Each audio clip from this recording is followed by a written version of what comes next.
말씀 창세기 25장 말씀입니다. 창세기 25장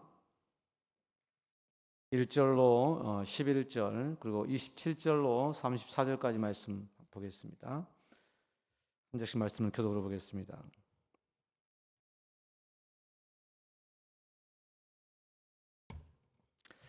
아브라함 후처를 맞이하였으니 그의 이름은 구드라라.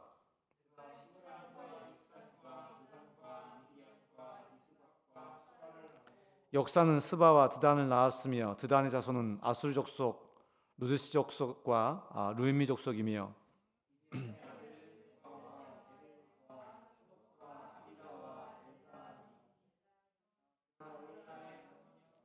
아브라함이 이삭에게 자기의 모든 소유를 주었고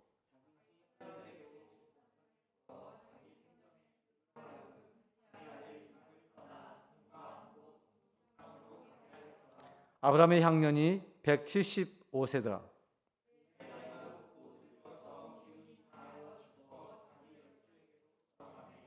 그의 아들들인 이삭과 이스마엘이 그를 마므레 앞 헷 족속 소할의 아들 에브론의 밭에 있는 막벨라 굴에 장사하였으니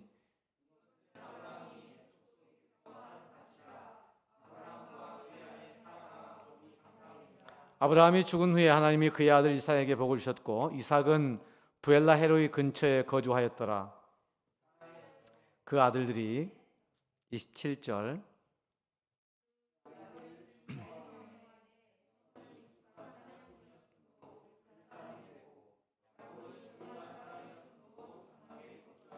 이삭은 에서가 사냥한 고기를 좋아하므로 그를 사랑하고 리브가는 야곱을 사랑하였더라.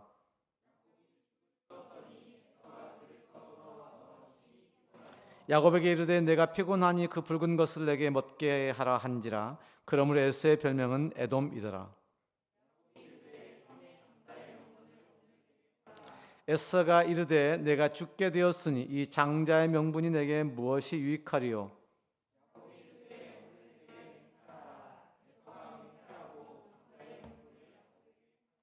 야곱이 떡과 팥죽을 에서에게 주매 에서가 먹으며 마시고 일어나갔으니 에서가 장자의 명분을 가볍게 여김이었더라.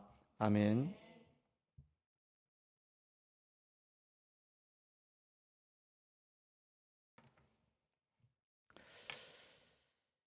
사라의 죽음 이후에 믿음의 조상으로 불리우는 이 아브라함도 이제 열조가 있는 곳으로 돌아가게 됩니다.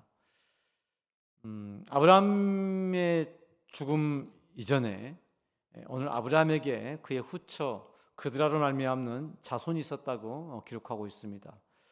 아브라함의 후처가 어느 때에 있었는지는 알 수 없죠. 우리가 잘 아는 바처럼 아브라함은 자손이 없음으로 말미암아서 그의 여종이었던 하갈에게서 이스마엘을 얻게 되지 않습니까?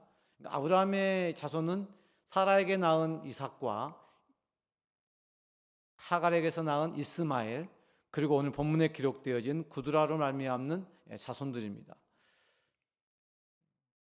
아마도 사라 때는 이 언급이 없었던 걸 볼 때 아브라함이 사라가 죽은 이후에 아마도 이 구드라라고 하는 이 여인을 얻게 된 게 아닌가라고 유추해 볼 수 있어요. 그런데 만일 그랬다면 아브라함의 나이가 꽤 많았다는 거죠. 이삭을 낳을 때만 해도 거의 불가능해 가지고 아이가 생기지 않으니까 그의 여종이었던 하갈을 통해 이스마엘을 얻었지 않습니까? 그런데 대중 나이로 생각해 보게 되면 이삭의 나이가 37, 40에 결혼해서 37까지 생각해 보게 되면 137세란 말입니다. 100세에도 거의 불가능했다고 여겨졌는데 사라가 죽은 이후에 아브라함이 그드라를 통해서 이렇게 많은 자손을 낳았다? 좀 상상이 어려운 이야기지만 하나님께서는 이 생태계의 어떤 그 불가능한 것들을 뛰어넘어서 자손을 약속하신 아브라함이 약속하셨던 그 씨에 대한 약속들을 번성케 하시겠다고 하는 약속들을 이룰 수 있는 분이시다. 아멘. 사실관계는 잘 모르겠어요. 어쨌거나 아브라함이 그의 후처 그드라를 통하여서 오늘 많은 자손, 총 6명의 자손을 낳게 되었다고 성경은 기록해주고 있습니다. 사실 사라를 통한 이삭과 하갈을 통한 이스마엘은 너무 적잖아요. 나중에 기록되어진 걸 볼 때 이삭을 통하여서 누가 태어납니까? 야곱과 에서가 태어나죠. 오늘 그 이야기죠. 그 다음에 이스마엘을 통해 어떻게 되죠? 12민족이 형성되게 되는 것이고, 오늘 또 그드라의 자식들을 통하여서 또 그 민족이 또 형성되게 되는 겁니다. 그러니까 단순히 이삭의 계보를 잇는 사람들뿐 아니라 그 계보를 잇지 않은 사람들 가운데도 아브라함 자손들이 있다 없다? 있는 겁니다. 그러니까 무별처럼 바다의 모래알처럼 네 자손이 많으리라고 하는 그 약속의 말씀이 사라 죽음 이후라고 계산해 보았을 때 아브라함의 나이가 137세였음에도 불구하고 그를 번성케 하신 하나님의 언약의 약속의 말씀이 지속되고 있는 것을 우리는 말씀을 통해 깨달을 수 있습니다. 하나님의 역사에는 환경과 어떤 상황의 제약이라는 건 있을 수 없구나. 그렇게 왕성했던 아브라함도 결국 그의 향년 175세에 사라가 장사 지낸 바 되었던 이 막벨라 굴에 장사가 되게 됩니다. 이거는 시사하는 바가 있죠. 지금 해적 속에 소할의 아들 에브론의 밭에 있는 막벨라 굴을 은 400세겔에 샀지 않습니까? 그리고 그곳에 사라를 장사 지냈습니다. 그 두 번째 아브라함도 죽어서 그곳에 장사 지낸 바 되었습니다. 여러분 생각을 해보시자고. 사라를 그곳에 묻을 때는 그랬다 치잔 말이죠. 그때까지도 아브라함은 하나님 약속하신 것에 대한 소망의 약속이 있었을까 없었을까요? 있었을 겁니다. 그리고 오늘 자신이 이제 죽어 열조의 품으로 돌아가면서 그도 동일한 그곳에서 장사 지낸 바 됩니다. 조금 생각해 보게 되면 사라를 장사 지낼 때는 그러려니 할 수 있는데요. 아브라함 자신이 이방 땅 가운데 그것도 아주 조금의 땅을 얻어서 그 땅에 속한 그 굴에 장사된 자신의 모습을 보게 되면 믿음의 조상이라고 약속의 사람이라고 말하기엔 좀 왠지 좀 허술하죠. 왠지 좀 빈약하지 않습니까? 여러분, 우리는 믿음 생활 해가다 보면 내게 있는 게 너무 적어 보일 때가 있고 이것 가지고 내가 무엇을 할 수 있을까라고 고민될 때가 있거든요. 마치 이방 민족 가운데 있는 막벨라 굴이 있는 그 땅을 취한 것처럼 별품 없는 별볼일 없는 땅 가운데 아내를 장사하고 자신도 그곳 가운데 장사 지내어 져야만 되는 그 상황들을 볼 때 마치 하나님의 역사는 끝난 것처럼 보여지는 거지. 앞이 보이지 않습니다. 캄캄합니다. 이곳에 도대체 무엇을 할 수 있단 말인가? 별과 같지 많다고 말씀하시고 내게 약속하신 그 땅의 약속들은 무엇인가? 우리가 이 땅 가운데 믿음으로 애쓰고 수고함의 열매가 과연 무엇인가 싶을 때가 얼마나 많냔 말이에요. 우리말로 표현해보면 내가 이 땅에서 육으로 존재하고 살아가는데 내가 예수를 믿고 사는 삶이 고달파, 힘들어. 내 삶도 힘든데 학교 생활도 힘들고 직장 생활도 힘들고 가정 생활도 힘들고 그런데 그 힘든 상황들 속에서 내가 예배하고 봉사하고 헌금하고 하나님을 위해서 내가 무엇인가를 수고하고 애쓰는 그 삶이 도대체 무슨 의미가 있냔 말이지. 우리는 그렇게 생각할 때가 있다 없다? 많다. 굉장히 많다. 오늘 밥을 먹는데 아들이 힘들대요. 그래서 아들 힘들다고 하니까 아내도 힘들다고 하고 나도 힘들다고 하고 각자는 각자의 삶 가운데서 힘들고 애씀으로 그 삶을 살아갑니다. 만일 하나님의 약속에 대한 소망이 없다고 한다면 우리의 이 땅에서의 삶이 힘듦으로 끝난다는 거지. 우리가 이 땅에서의 삶이 힘들고 어려운 것을 우리가 견딜 수 있는 이유는 우리 안에 소망이 있기 때문인 줄로 믿습니다. 아멘. 이건 사백세겔이 아까운 게 아니요. 아내를 장사 지은 것도 아까운 게 아니요. 내가 그냥 그 볼품없는 그 땅에서 제대로 포장되지도 않는 제대로 이게 꾸며지지도 않는 곳에 내가 장사 지낸 바 되어도 괜찮아. 하나님 나를 통해 하실 일이 있으니까. 아멘. 오늘 우리 안에는 그런 믿음이 필요하다고 말씀하고 있는 거예요. 힘들고 어려운 삶들 속에서 오늘 또 수요 기도의 시간들을 지킬 수 있는 이유. 무슨 소리지?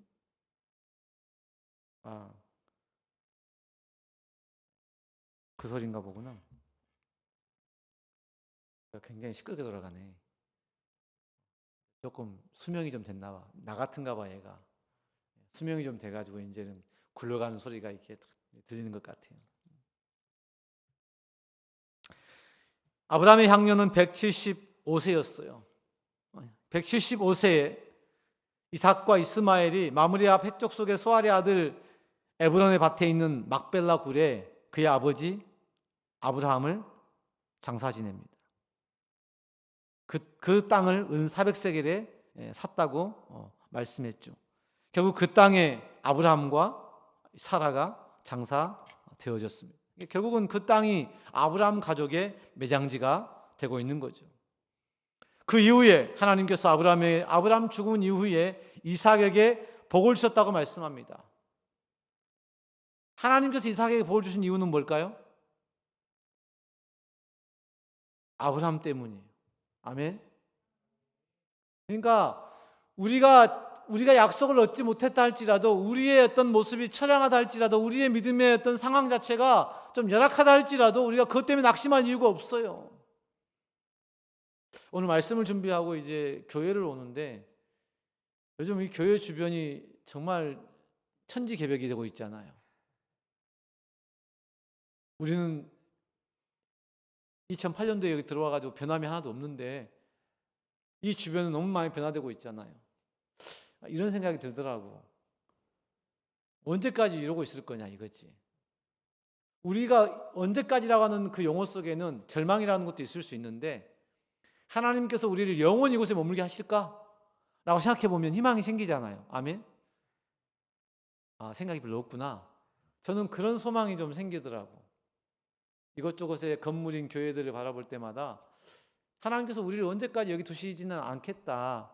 우리가 준비되면, 아멘. 하나님께서 원하시면 언제든지, 우리 지금 눈에 볼 때는 참 정말 그럴 수 있고 좀 그럴 수 있는 상황들인데, 그럼에도 불구하고 오늘 저희 집에서 바라보는 안보여관의 건물이 나빠 보이지 않았습니다. 지하라고 하는 공간에 제한성이 있고 그 한계성이 있을 수밖에 없긴 하지만, 하나님께서 우리를 이곳에 영원히 두시지 않을 거라고 하는 그 생각이 있다면 소망이 생기는 거죠. 희망이 생기는 겁니다. 여러분, 힘들고 어려울 때마다 하나님께서 나로 하여금 이 상황과 환경들 속에 왜 힘들게 하고 어렵게 하시는지를 기억할 수 있기를 원해요. 그것은 우리를 죽이기 위함이 아닙니다. 우리를 멸망케 하기 위함이 아니에요. 우리를 자적케 하기 위함이 아니란 말씀입니다. 우리를 세우기 위함이요. 아멘. 우리를 통해 영광을 드러내게 하시는 줄로 믿습니다. 아멘. 큰 것들로, 가진 것들로, 있는 것들로 행할 것이 아니고, 없는 중에, 열악한 중에, 힘들고 어려운 상황들 속에서 여전히 하나님의 거룩한 영광이 변함없이 지금도 이루어가고 있는 사실들을 기억해야 한다는 거죠. 오늘 우리의 믿음의 한 걸음은 우리 다음 세대의 복으로 연결된 줄로 믿어요. 그래서 오늘 우리가 그 믿음의 삶을 오늘 한 걸음 살아내 가야 하는 것입니다. 하나님이 이삭에게 복을 주셨는데 그 복 주신 이유가 성경 말씀에 의하면 아브라함 때문이라고 말씀하고 있습니다. 아브라함의 믿음 때문에 26장에 이번 장에 나오지 않고 26장 5절 말씀 한번 볼까요? 한번 같이 한번 읽어볼까요? 시작.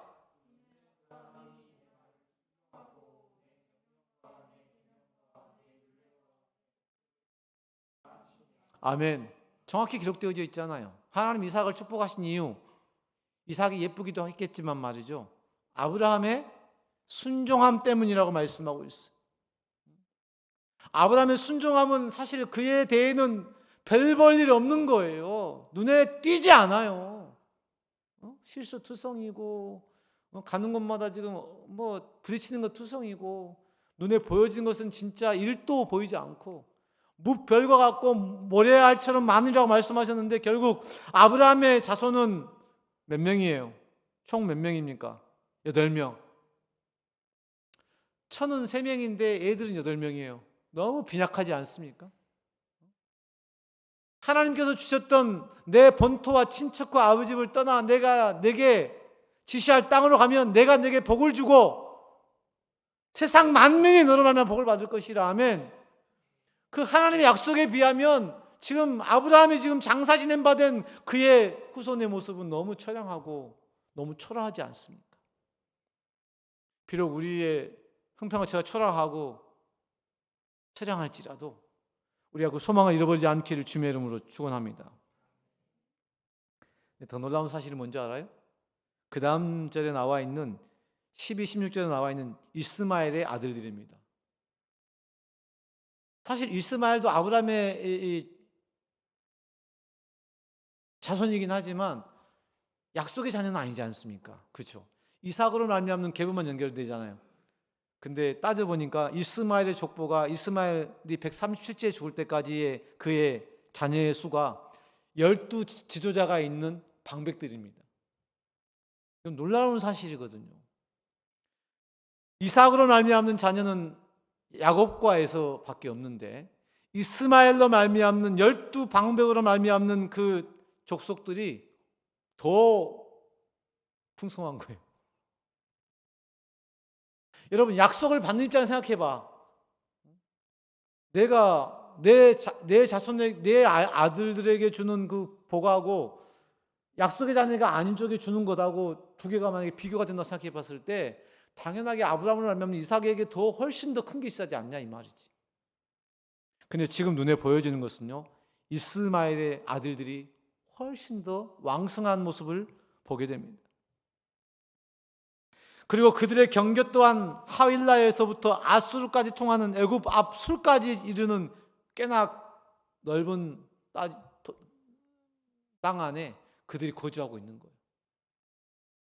그리고 그들의 힘은 더 강대해지고 결국 나중에 야곱의 12 아들들을 통하여 이스라엘 민족이 형성되면서 그들 대적하는 이들이 누구였습니까?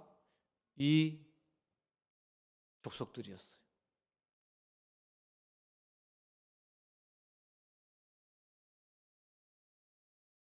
그리고 난 다음에 에서와 야곱의 출생 이야기가 나옵니다. 성경은 참 기가 막히지 않아요? 이걸 그냥 읽으면 재미가 없는데 이렇게 좀 스토리를 집어넣어서 읽으면 하나의 아브라함의 약속 자손이었던 이삭을 통해서 하나님께서 뭔가 번성의 약속을 주셔야 될 텐데 그 계보는 빈약하고 하갈의 자손 이스마엘 있는 그 이방 족속의 계보는 풍성해져. 그 틈바구니에서 야곱과 에서가 출생하게 돼. 그때 이삭의 나이가 60세입니다. 몇 살 결혼했죠? 40살이에요. 여러분 40살에 결혼했는데 60살까지 애가 없어. 어떻게 해야 돼? 첩을 둬야 되잖아요. 아브라함은 첩을 뒀잖아요. 그죠? 이삭은 첩을 뒀어요? 안 뒀어요? 안 뒀습니다. 이삭은 대신에 뭐 했습니까? 이삭이 그의 아내가 임신하지 못함으로 그를 위하여 여호와께 간구했다고 기록하고 있어요. 여호와께서 그의 간구를 들으셨으므로 리브가가 임신하였다고 말씀하고 있습니다. 아멘. 제가 지난주 말씀드렸죠. 이삭만이 일부일체제였다고. 아브라함에도 처가 3명이었네요. 그런데 이삭은 20년 동안 아이가 없는 그 상황들 속에서도 여호와께 간구하기를 멈추지 않았다고. 그래서 우리의 주어지는 그 환경과 상황이라고 하는 것은 우리가 하나님을 찾는 길인 줄로 믿어요. 아멘.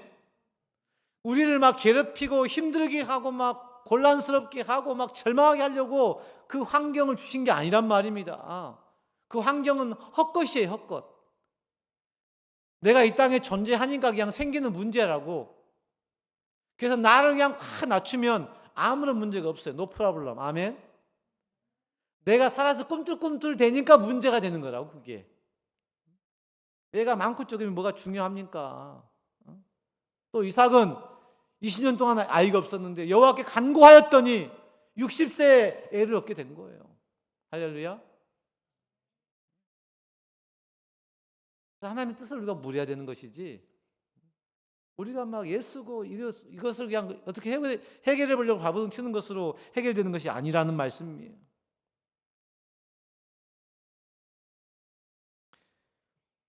여호와께서 이삭의 간구를 들으심으로 리브가가 임신하였어. 근데 임신했는데 또 문제가 생겼네. 쌍태야. 쌍둥이야. 여호와께서 그에게 이르시되 두 국민이 내 태중에 있구나. 두 민족이 내 복중에서부터 나누이리라.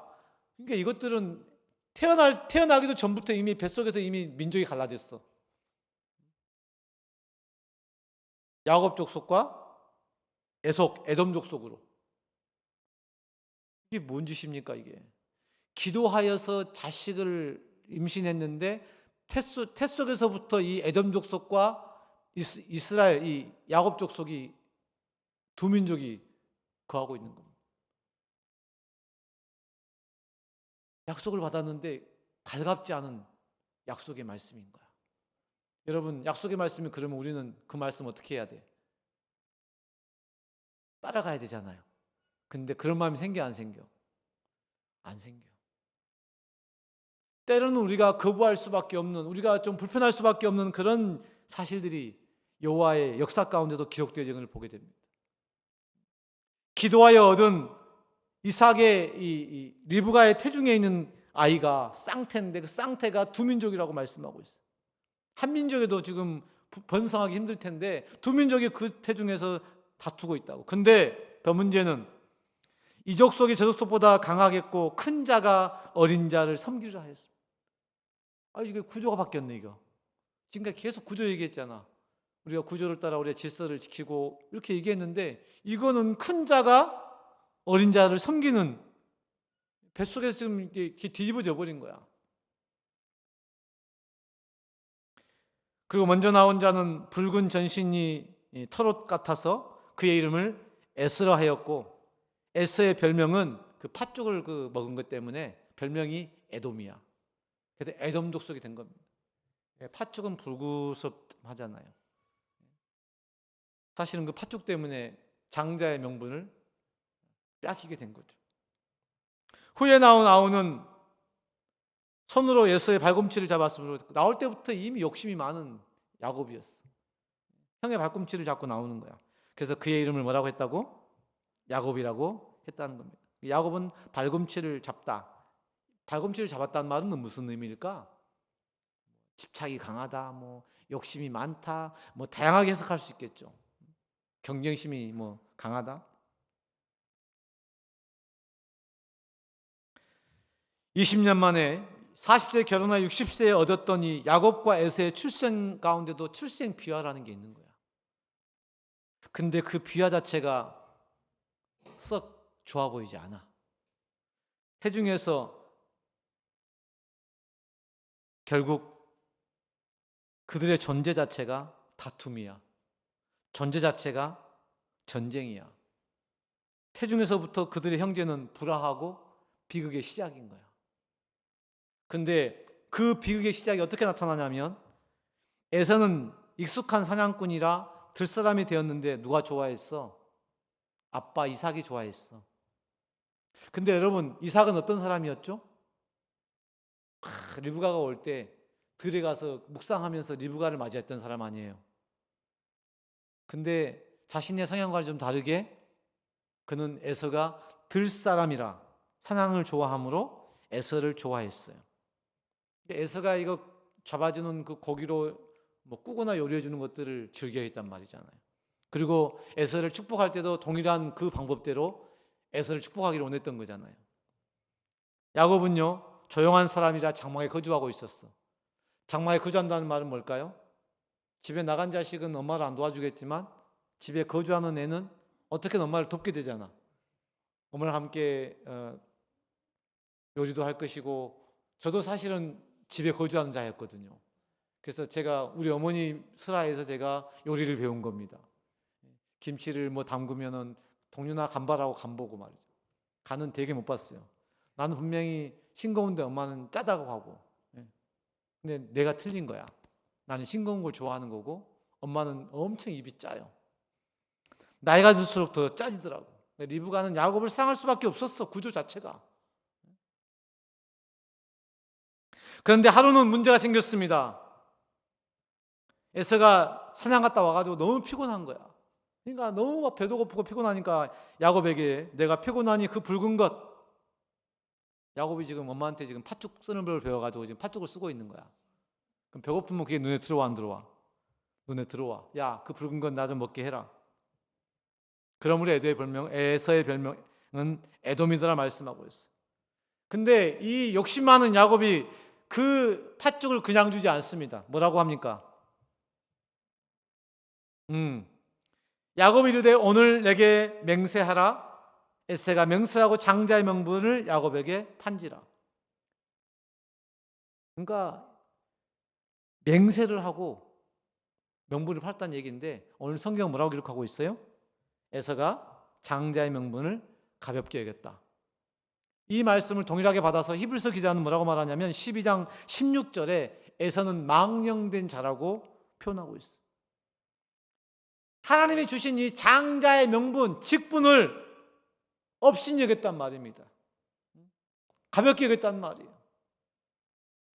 중요한 말씀인데요. 여러분이 예수를 믿는 상황들 속에서 교회와 공동체 안에서 여러분이 주신 맡겨진 직분이라는 게 있잖아. 우리는 그 직분을 형편과 상황에 따라서 때로는 내가 좋았다가 안 좋았다고 막 하잖아요.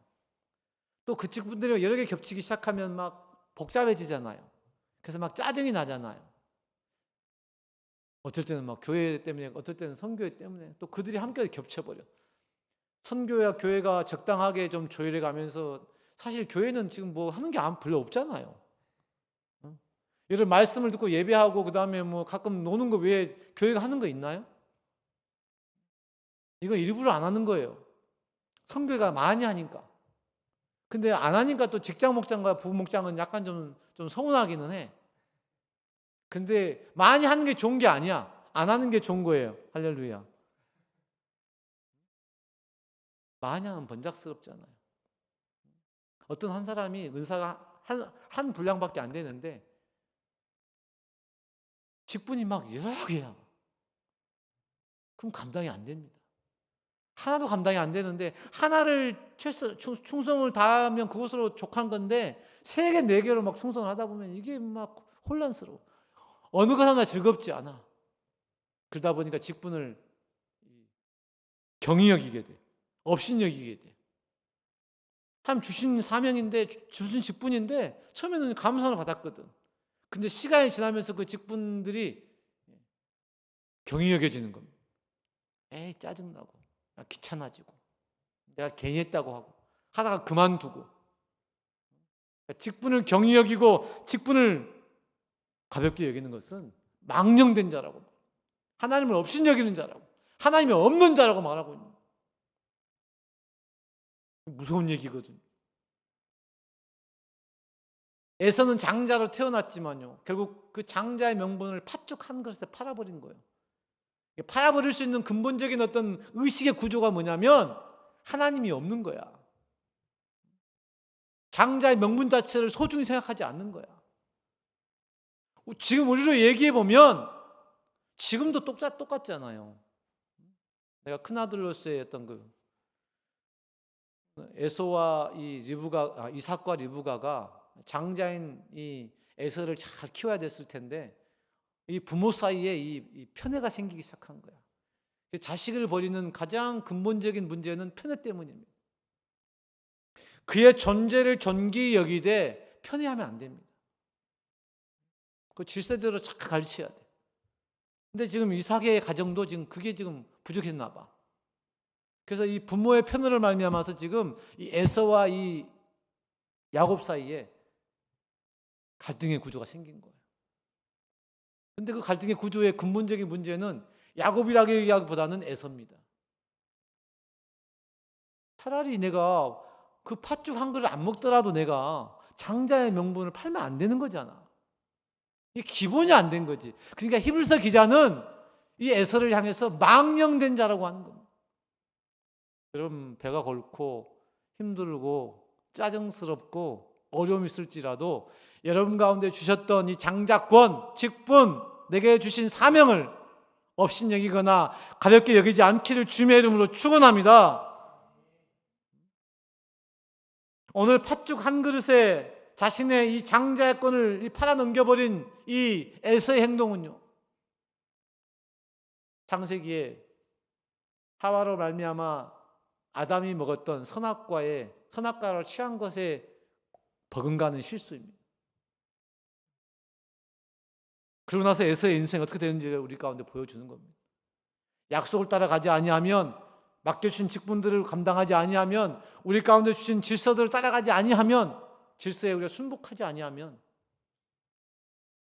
하나님을 귀히 여기지 않으면, 하나님의 이 존재 자체를 우리가, 하나님의 주권을 우리가 인정하지 않으면 우리 인생도 이런 인생이 될 수 있다는 겁니다.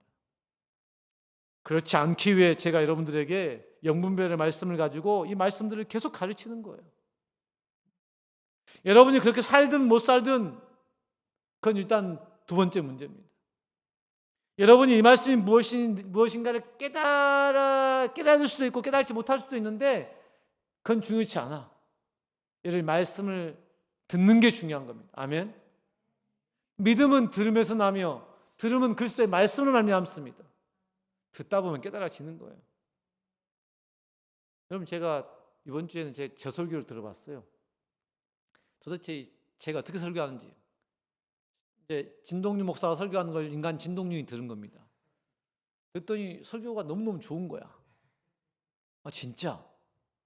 와, 내 설교가 언제 이렇게 바뀌었나?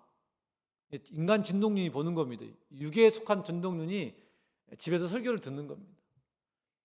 여러분 설교가 이해가 되지 않을지라도 한 번 듣고 두 번 듣고 세 번 들으세요. 말씀을 귀히 여길 줄 알아야 돼. 여러분 저와 함께 이제 이 신앙생활 해 가야 되잖아. 뭐 교회를 옮길 거라면 뭐 대충 들어도 괜찮으실 텐데 여러분 저와 함께 이제 제가 남겨진 시간 안에 여러분과 함께 이 신앙의 어떤 성숙을 이루어 가야 되고 구원 여정을 가야 될 텐데 여러분 제가 들리는 이 말씀 자체가 계속 어려우면 어떻게 하냐고. 원리는 너무너무 쉬운데 아직 그 원리를 여러분 배우지 않았기 때문에 모르시잖아요. 한 번 듣고 두 번 듣고 잘 이해가 안 되면 좀 물어는 봐야 될 거 아니겠어요? 한 사람은 나한테 묻지를 않아. 다 똑똑한가 봐. 다 이해를 하나 봐. 저보다 다 수준들이 높아가지고 말이죠. 그러나 봐. 근데요, 영의 말씀은요, 이게 내 지식으로 알아가는 게 아니에요. 영의 말씀은 영으로 깨달아가는 겁니다. 아멘? 말씀을 듣다 보면 어느 때 그 말씀이 내게 딱 부딪혀 올 때가 있고 그 말씀으로 내 삶의 어떤 문제가 해결될 때가 있고 어느 지점에서 그 문제가 딱 부딪혀 올 때가 있어. 그때 그 말씀이 깨달아지는 거예요. 지금은 여러분이 머리로 말씀을 이해하고 막 들으려고 막 이해하려고 막 이해도 안 되는 말씀 막 애쓰고 수고하는데요. 나중엔 여러분들이 이해하려고 하지 않아도 여러분 그냥 몸이 여러분의 마음이 자연스럽게 반응을 해버릴 때가 있다고. 그래서 하나님의 말씀을 듣는 게 중요한 거예요. 하나님의 말씀을 귀히 여기는 게 중요한 거예요. 그래서 우리가 그렇잖아요. 하나님의 말씀이 전해지는데 어쩔 때는 길가에, 어떤 데는 돌밭에, 어떤 데는 좋은 밭에 다 씨 뿌린 비가 다 그런 거 아니겠어요? 제가 똑같은 말씀을 여러분에게 전달을 해도 누군가는 듣고 아멘하고 은혜를 받는 반면에 어떤 이는 졸고 앉아 있고 어떤 이는 판단하고 앉아 있어. 우리의 스탠스에 따라서 그 말씀이 달리 들리는 거예요. 하나님의 말씀이 여러분의 길가에 들려질 수 있기를 주님의 이름으로 축원합니다. 여러분 들려진 그 말씀에 순종한 은혜가 있기를 소망합니다. 하와의 문제는 하나님의 말씀을 띄엄띄엄 들은 게 문제였어. 오늘 이 에서는 하나님께 주셨던 이 장자의 이 명분 자체를 가볍게 여겼어. 결국은 그걸 망하는 자였다. 망령된 자가 된 거예요. 우리의 드려진 예배와 맡겨진 직분과 주님을 위해 드려지는 그 모든 것들을 위해 지금 당장은 초라해버리고 지금 당장은 힘들고 지금 당장은 고달프고 짜증스럽고 오늘 하루의 삶을 감당하는 게 힘겨울지라도 할 수 있는 대로 기쁨으로 감당할 수 있는 은혜가 있기를 주님의 이름으로 축원합니다.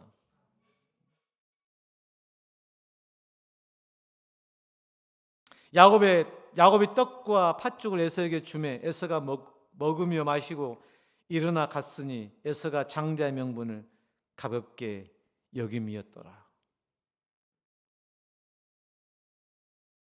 하나님께서 주셨던 우리 예배의 초소와 예배의 시간과 여러분 각자에게 맡겨주신 그 믿음과 어떤 삶의 위치, 이 모든 것들이 하나님께서 오늘 나에게 필요하셔 주신 것이라고 하는 그 믿음을 가지고 각자의 위치에서 충성스럽게 하나님 섬겨갈 수 있는 복된 인생들 다 될 수 있기를 주님의 이름으로 축복합니다.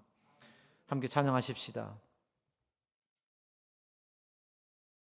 우리가 그렇게 하나님 말씀을 귀히 여기고 맡기신 직분에 충성을 다하는 삶을 살아야 될 텐데 우리가 왜 그렇게 힘들고 어렵게 버겁게 또 이 땅의 삶을 살아가고 있는지 모르겠습니다. 우리가 그런 삶을 살지 못하기 때문에 그러한 우리를 위해 또 다른 길, 십자가로 말미암는 구원의 길을 우리 가운데 허락하셨습니다. 결국 우리가 이 땅에서 맡겨진 사명과 직분들을 감당함으로 약속의 말씀에 순종할 수 있는 유일한 방법과 길은 예수를 붙잡는 겁니다. 아멘. 예수를 의지하는 겁니다. 그분만이 우리 인생의 유일한 답이십니다. 유일한 길이십니다. 모든 문제 유일한 해결이십니다. 어둠과 절망 가운데 있는 우리의 희망이요 우리의 소망은 오직 예수 그리스도입니다. 우리가 그분 앞에 그분을 붙들고 그분의 십자가를 붙들고 오늘도 내게 맡겨주신 위치와 직분 가운데 충성을 다할 수 있는 삶을 위해서 함께 찬양하시고 기도하기를 원합니다.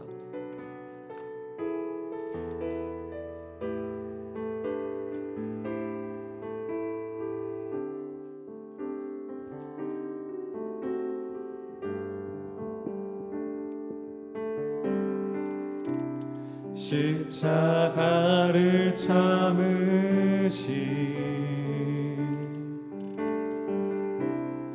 어린 양 예수 내 죄 씻어주시고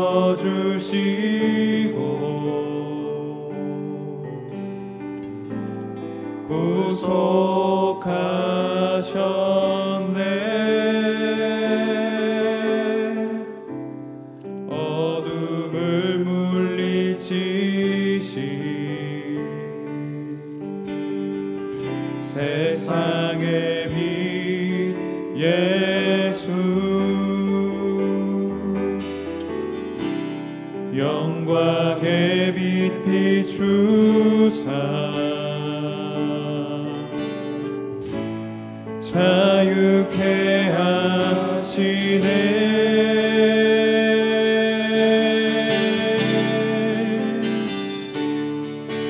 예수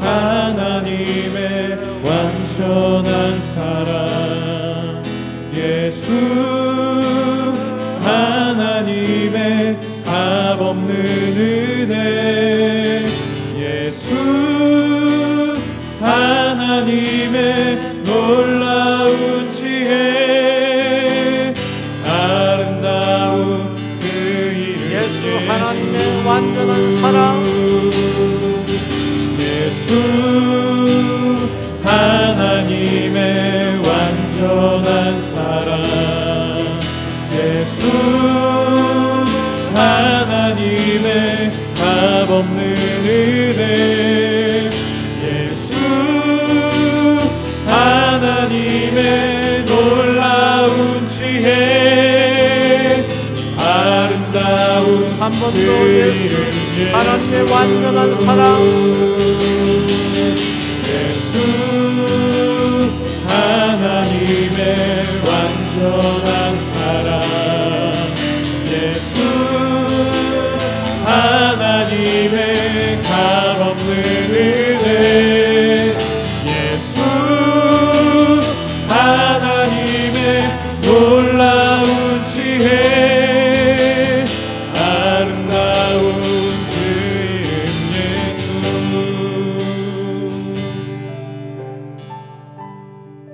20년 동안 자식이 없어 기도함으로 얻은 자식들이 쌍태였습니다. 복중에 두 민족이 나누이고 부모의 편으로 형제간의 갈등과 불화는 비극을 낳게 됩니다. 하나님의 연약과 약속의 말씀인데 왜 이러한 이 망령된 일들이 일어나고 있는 걸까요? 이 약속을 완성하실 분은, 이 약속들이 실패해야 그의 아들 예수로 말하면 완성되어지는, 그의 사랑 안에 완성되어지는 큰 역사를, 큰 구원의 역사의 밑거름을 오늘은 창세기에서 발견합니다. 우리의 눈으로 볼 때는 초라합니다. 뒤집혀졌고 질서가 무너졌고 엉켰고 처량하고 보잘것없습니다. 상황과 형편을 바라보자니 도무지 하나님이 살아계신다고 볼 수 없는 이 척박한 현실들 속에서 오늘 하루 믿음을 살아가기가 벅찬 우리의 삶의 형편들입니다. 그러나 하나님은 여전히 완전하신 사랑으로 값없는 그의 은혜로 놀라우신 지혜로 이 땅을 통치하고 계십니다. 이 환경을 허락하신 분이 하나님이십니다. 나를 이곳에 두신 분이 하나님이십니다. 오늘 또 신실하게 당신의 약속을 오늘 또 이루어 가시는 분이 하나님이십니다. 하나님, 우리가 하나님을 온전히 의존할 수 있도록 우리의 마음을 붙잡아 주시옵소서. 그의 참 사랑의 은혜이신 예수 그리스도를 붙들고 이 땅의 삶을 살아갈 수 우리를 붙잡아 주시옵소서. 그 믿음으로 오늘도 승리한 삶을 살아갈 수 있도록 붙잡아 달라고 기도하시며 나가십시다. 하나님 아버지, 하나님의 거룩한 약속의 말씀이 완전하고 순전하고 아름답고 우리 가운데 도전이 되어와야 사건들이 많아야 될 텐데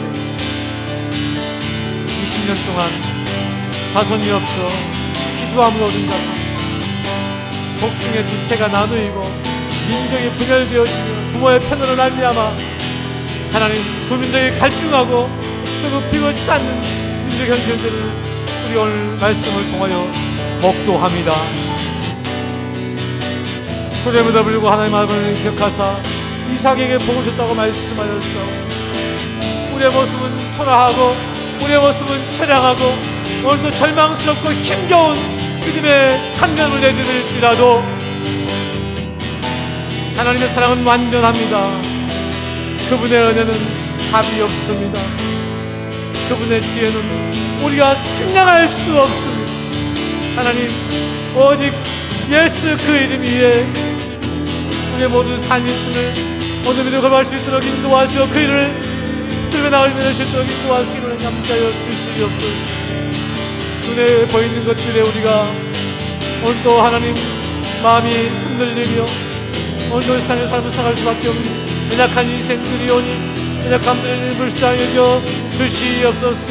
눈에 보이는 것들을 우리가 절망감 가운데 어느 사람 가운데 몸을 다하지 않아 도와주시고 우리의 가신 모든 것들을 눈으로 보지 못하는 거요 못한 그 놀라우심을 인정하시는 분을 도와주시며 감사하여 주시옵소서.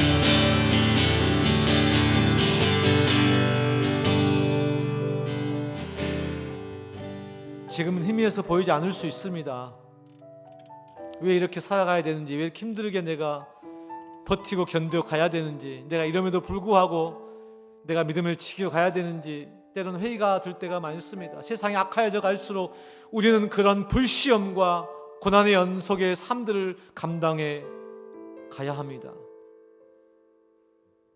그 숱한 불시험과 고난의 현장들 속에 우리가 기억해야 될 것은 주님의 십자가입니다. 주님의 십자가의 은혜입니다. 내가 그 사랑 때문에 능히 이 사명을 감당하게 주님 붙잡아 주시옵소서. 나는 감당할 수 없사오나 주님의 십자가의 은혜로 성령의 능력과 도우심으로 감당할 수 있도록 나를 붙잡아 주시고 도와주십시오. 내 연약함들 주님 앞에 이 시간 내어놓으며 고백합니다. 이 모든 것들을 통해 영광을 이루실 하나님을 소망하며 그 하나님의 소망 때문에 오늘도 믿음의 한 걸음을 내디딜 수 있도록 우리를 붙잡아 달라고 함께 기도하시며 나가십시다. 하나님, 우린 연약합니다. 오늘도 넘어집니다. 오늘도 좌절하고 오늘 낙심합니다. 오늘 쓰러지는 삶을 살아갑니다. 오늘부터 결단하며 오늘 다짐하고 또 우리 한 걸음 내딛기를 소망하지만 그 걸음이 무엇입니까? 그 걸음이 힘들고 어렵습니다. 그럴 때마다 우리 주님 바라볼 수 있도록 인도하여 주옵소서. 우리를 위해 십자가를 져주시며 놀라우신 그 사랑을 기억할 수 있도록 인도하여 주시기를 원하옵소서. 우리가 그 사랑을 친구라고 고백할 수 있는 그 삶이 될 수 있도록 인도하여 주시옵소서. 넌 내가 나의 삶을 살아가는 것이 아니라 오직 주께서 내가 가신 그 놀라우신 그 세상에 응답하는 삶을 살 수 있도록 인도하여 주시옵소서. 감사해요.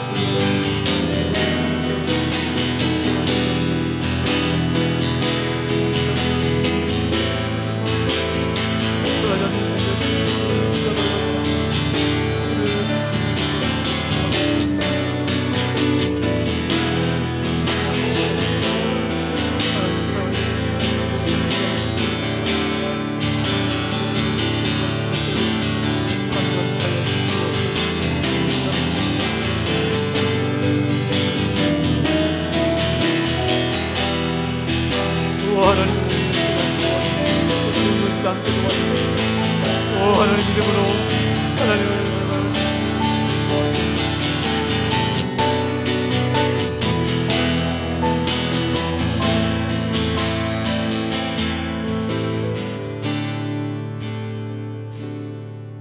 우리가 눈에 보이는 것이면 낙심하지 않을 텐데 눈에 보이는 것이면 내가 붙잡고 갈 수 있을 텐데 하나님께서 우리를 예비하신 모든 것은 눈으로 보지 못하고 귀로도 듣지 못하고 사람의 마음을 생각지 못한 것들이라고 말씀하셨습니다.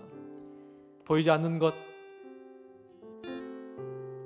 귀로도 들을 수 없었던 것, 우리의 마음으로도 생각지 못하였던 것, 그것을 붙잡으려면 우리 안에 믿음이 필요합니다. 하나님, 우리 하나님의 주권을 인정하고 이 믿음을 우리의 삶 가운데 사용할 수 있도록 인도하여 주옵소서. 믿음의 삶을 살게 하여 주시고 보지 못한 걸 보게 하시고 듣지 못한 걸 듣게 하여 주시고 생각지 못한 것들을 우리의 삶 가운데 목도할 수 있도록 우리 삶을 붙잡아 달라고, 우리의 인생을 그렇게 살아갈 수 있도록 도와달라고. 여러분 각자의 제목들을 가지고 자기 기도하시다가 돌아가시면 되겠습니다. 기도하시겠습니다. 하나님, 우리의 예배하신 모든 것들이